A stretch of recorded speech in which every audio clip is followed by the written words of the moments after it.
因俄罗斯拒绝停火，美国决定不再周旋，特朗普或将重启援乌法案。俄军仍不死心，发动新一轮南部攻势，遭乌克兰军队全歼。俄龙牙防线爆大问题，150亿建设款被俄高官贪污，多地出现防御空区，是否会成为乌军破局关键？日本海上自卫队为战舰加装电磁炮，其性能究竟如何？精彩资讯马上开始。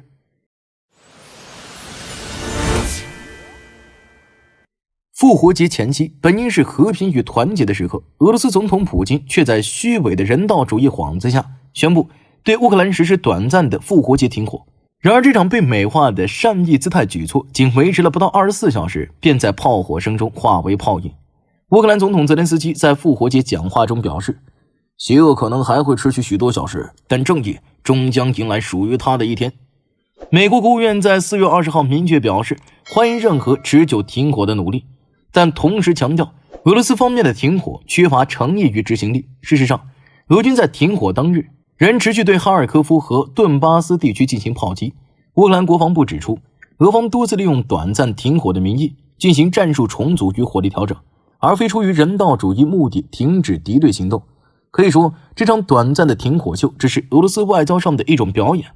此举引发了美国政界的再次警惕，尤其是在特朗普暗示或将重新考虑援乌法案的背景下，更显耐人寻味。据路透社报道，特朗普近日在接受媒体采访时表示，他不再天真地期待俄罗斯配合，同时将考虑恢复部分援助，以确保欧洲边境的战略平衡。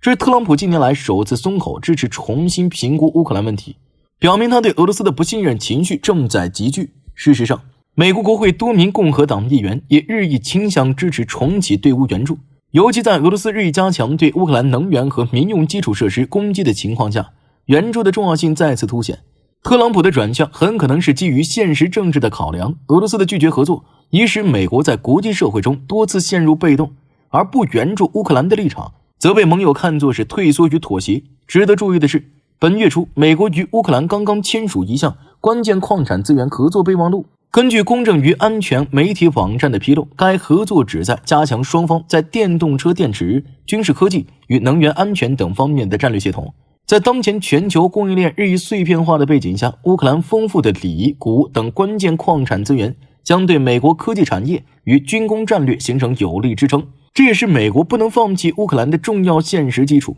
与此同时，乌克兰军方继续在东部战线进行坚守与反击。尽管面临弹药与技术支持的巨大压力，泽连斯基在多次演讲中呼吁西方继续提供高精度打击系统与防空设备，指出乌克兰不只是为自身在战斗，更是在为整个民主世界抵御专制主义的侵蚀。而普京的态度则越发强硬，不仅继续拒绝与乌方展开实质性和平谈判，还在国内加大军事征兵与宣传力度。据俄媒报道，克里姆林宫甚至开始扩大爱国主义教育，在中小校园的覆盖范围，将战争正当化植入下一代思维中。种种迹象显示，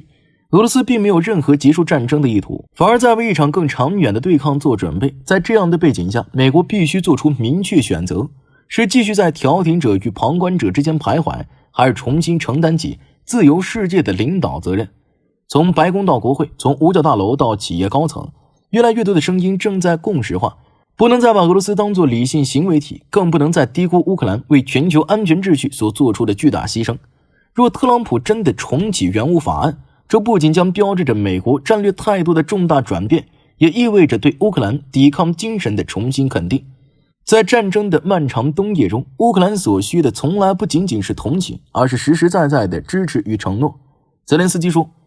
我们不想成为英雄，我们只想生存。这一句朴实的话语映射出乌克兰在废墟中燃烧的不屈意志，而美国的选择将决定这一意志最终是否能够转化为胜利。在2025年4月17号，俄罗斯军队在乌克兰南部战线发起新一轮大规模攻势，试图突破乌克兰防线并切断其关键后勤通道。此举标志着俄军在该战线的攻势活动可能进入新阶段。据战区网站的报道，俄军此次攻势可能是更大规模行动的前奏，旨在重新夺取战场主动权。此次进攻发生在俄罗斯总统普京宣布的30小时复活节停火期间。尽管俄罗斯宣称出于人道主义考虑宣布暂停战斗，但乌克兰总统泽连斯基指出，俄军在停火期间仍进行了大量攻击，包括炮击、地面进攻和无人机袭击。乌克兰方面提出将停火延长至30天的建议，但俄罗斯并未回应。据乌克兰国防部报告，俄军在扎波罗热地区动员了约320名士兵和40辆装甲车辆，发动了持续2个半小时的猛烈攻击。乌克兰军队凭借精确的火力和坚固的防线，成功摧毁了俄军18辆装甲车辆，其中包括3辆坦克，迫使俄军撤退至原始阵地。这一胜利不仅彰显了乌克兰军队的战斗力，也打击了俄军的士气。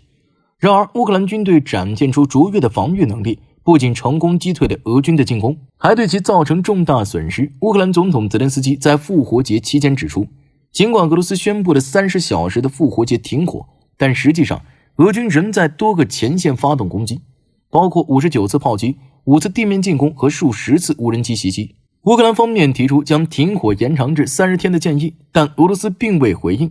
这一系列事件表明，俄罗斯并无真正寻求和平的意图，而利用停火作为战术手段。此外，乌克兰军事情报部门揭示，俄罗斯计划在2024年下半年和2025年初发动大规模攻势，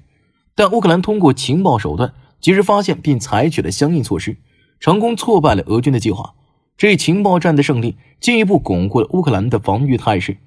尽管面临持续的压力，乌克兰军队展现出坚定的意志和卓越的战斗力。他们不仅在南部战线取得了重要胜利，还在其他前线保持了稳固的防线。乌克兰人民的团结和坚韧，以及国际社会的支持，将继续成为乌克兰抵御侵略、捍卫主权的坚强后盾。据乌克兰南部防御部队发言人弗拉迪斯拉夫·沃洛申透露，俄军在扎波罗热地区部署了训练有素的突击部队，准备随时发动攻势。情报显示，俄军计划使用装甲车辆和大量无人机进行攻击，并已在该地区进行了初步侦察和空袭。过去2到3周，俄军在南部的空袭次数增加了约30%至40%。乌克兰军队在应对俄军攻势方面展现出卓越的防御能力。据报道，乌军成功击退了俄军的进攻，并对其造成重大损失。乌克兰军队通过精确的火力打击和坚固的防线，有效地遏制了俄军的进攻势头。此外，乌克兰军队还在其他前线保持了稳固的防线。乌克兰人民的团结和坚韧，以及国际社会的支持，将继续成为乌克兰抵御侵略、捍卫主权的坚强后盾。乌克兰军队的成功反攻，表明其具备在复杂战场环境中取得胜利的能力。在这场持久的战争中，乌克兰的胜利不仅是军事上的胜利，更是对自由和正义的捍卫。乌克兰人民用实际行动证明，他们有能力、有决心捍卫自己的国家，抵御任何形式的侵略。2025年4月18号，俄罗斯库尔斯克州前州长阿列克谢·斯米尔诺夫因涉嫌挪用用于边境防御工程的巨额资金被拘留，引发国内外舆论的广泛关注。据路透社报道，斯米尔诺夫在2024年5月至12月担任州长期间，与其副手阿列克谢·杰多夫共同被指控挪用了原本用于建设防御工事的资金。这一腐败行为被认为是乌克兰军队于2024年8月成功突入库尔斯克州的重要原因之一。据俄罗斯总检察长办公室的消息，库尔斯克州原本获得了约194亿卢布的联邦预算，用于在与乌克兰接壤的240公里边界线上建设防御设施，如战壕和龙牙反坦克障碍物。然而，调查显示，相关官员通过与6家由商人控制的公司签订虚假合同，制造了防御工事建设的假象，并制定了虚假费用计划，导致超过32亿卢布的资金被挪用。乌克兰军队立即敏锐地察觉到了这一点，在2024年8月的进攻中，轻松突破库尔斯克州的防线，迅速占领了28个定居点，深入俄罗斯境内达12公里。乌克兰国家抵抗中心指出，腐败是导致俄军防线薄弱的关键因素。乌克兰军人发布的视频显示，装甲车纵队轻松穿越了原本应由龙牙障碍物阻挡的区域，凸显了俄军防御工事的虚设。此次事件是俄罗斯近期一系列高层腐败案件中的一部分。前国防部副部长帕维尔·波波夫因涉嫌在爱国者公园项目中挪用资金被拘留。此外，其他多位与前国防部长绍伊古关系密切的高官也因类似指控被捕。分析人士指出，普京近期的反腐行动旨在整顿军队内部的腐败问题，以确保国防预算的有效使用。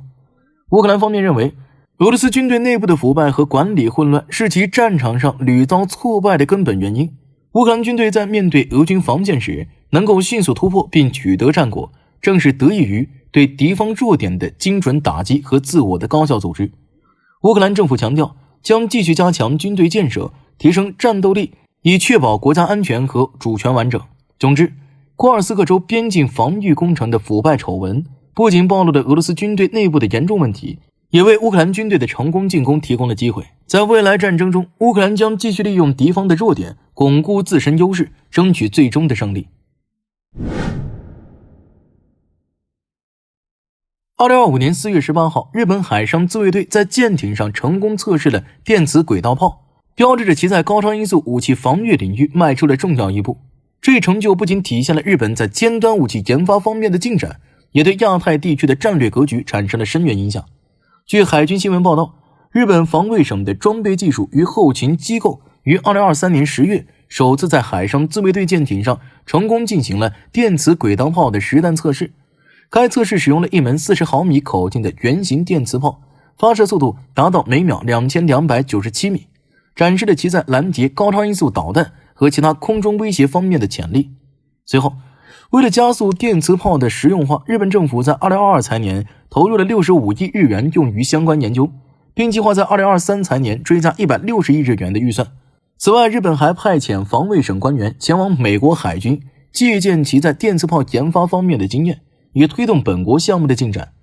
电磁轨道炮的优势在于其高速度和低成本，与传统火炮相比，电磁炮使用电磁力发射弹丸，无需火药，降低了使用成本，同时其高速弹丸难以被拦截，提高了防御效能。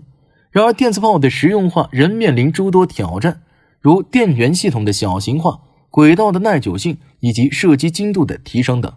日本计划将电磁炮部署在未来的新型驱逐舰 13DDX 上。据亚洲时报报道，这种未来驱逐舰将配备电磁炮、高功率激光器、高速目标探测雷达等先进装备，旨在提升对高超音速导弹等新型威胁的应对能力。